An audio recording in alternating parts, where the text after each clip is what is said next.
Chers amis internautes, chers membres de la communauté Sport Santé Plus, avant de commencer cette vidéo, nous allons vous demander aimablement de liker les pages Facebook, TikTok et la page YouTube de Sport Santé Plus afin de ne manquer aucune des vidéos que nous postons à intervalles réguliers.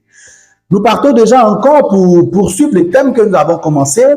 Les maladies chroniques non transmissibles, nous étions sur le diabète et la pratique d'une activité physique et sportive.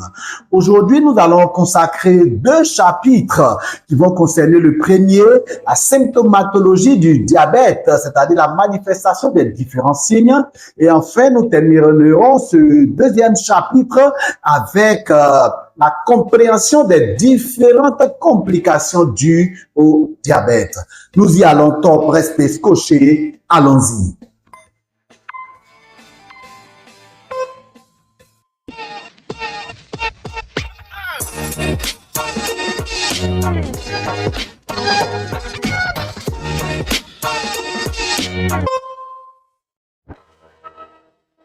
Les premiers signes essentiels au niveau de la personne diabétique qui permet de comprendre le développement du diabète, il s'agit de ce qu'on peut appeler la soif excessive. La soif excessive va pousser la personne diabétique à boire excessivement de l'eau et cette consommation excessive de l'eau est appelée la polydipsie. Cela peut s'expliquer par 2 éléments essentiels. Il s'agit de ces cellules de l'organisme qui se vident de leur contenu d'eau du fait que le sucre étant dans la circulation sanguine, on a ce qu'on peut appeler le phénomène de l'osmose. C'est-à-dire qu'on va quitter le lieu le moins concentré vers le lieu le plus concentré. Le sang étant le plus concentré en sucre va attirer le peu d'eau qu'il y a dans les cellules. Cela va entraîner donc une sécheresse et une déshydratation régulière des cellules qui va également pousser le diabétique à consommer de façon excessive de l'eau à intervalles réguliers plus que la normale. Le deuxième phénomène qui peut expliquer également cette polydipsie, c'est que le rein cherchant à éliminer le taux plein de sucre dans le sang, va accélérer un filtrage du sang et va entraîner une augmentation des urines. Cela va constituer la polyurie. La polyurie, il s'agit simplement du fait que la personne diabétique va uriner plus que d'habitude.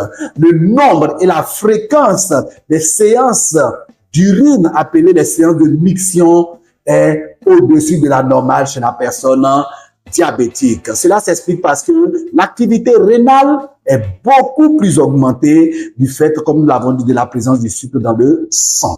L'un des signes majeurs également chez la personne diabétique est la fatigue constante, ce qu'on peut appeler une asthénie fonctionnelle et permanente.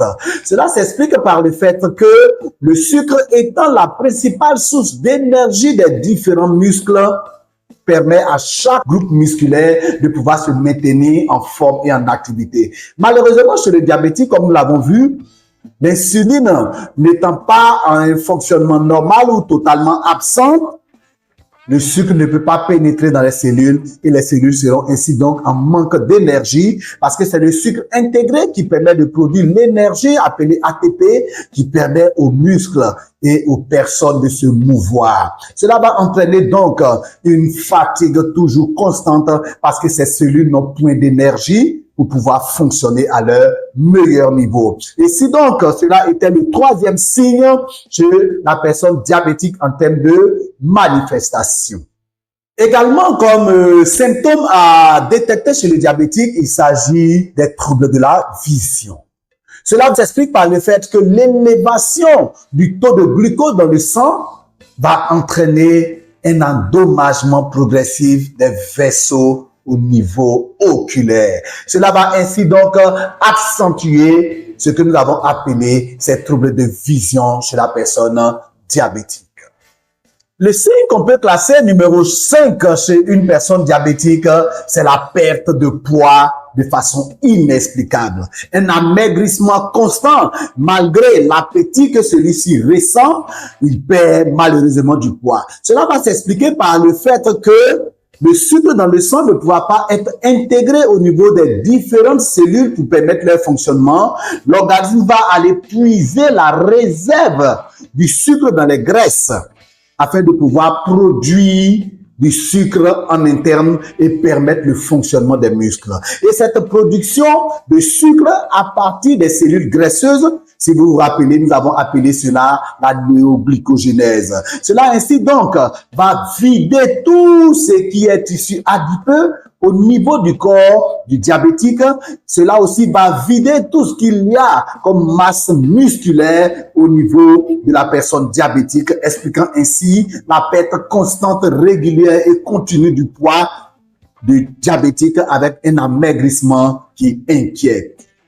Un des signes les plus connus également chez la personne diabétique que tout le monde sait le plus souvent, c'est malheureusement la difficulté de l'organisme du diabétique à cicatriser les blessures.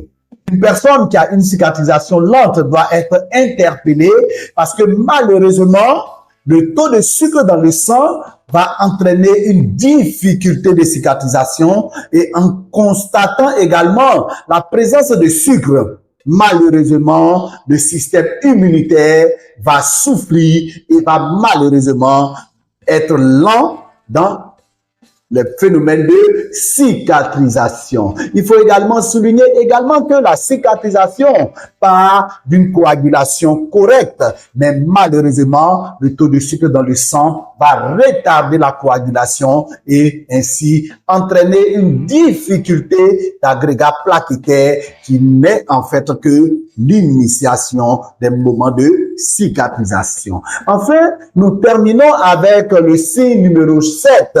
Chez la personne diabétique, il s'agit malheureusement de l'engourdissement et de l'enraidissement au niveau musculaire avec des difficultés de contraction au niveau des différents muscles. Cela s'explique par le fait que le sucre étant présent dans le sang va entraîner progressivement une dégradation nerveuse, entraînant ainsi malheureusement des difficultés au niveau des différents muscles à la base de l'engourdissement et de l'enraidissement chez la personne diabétique.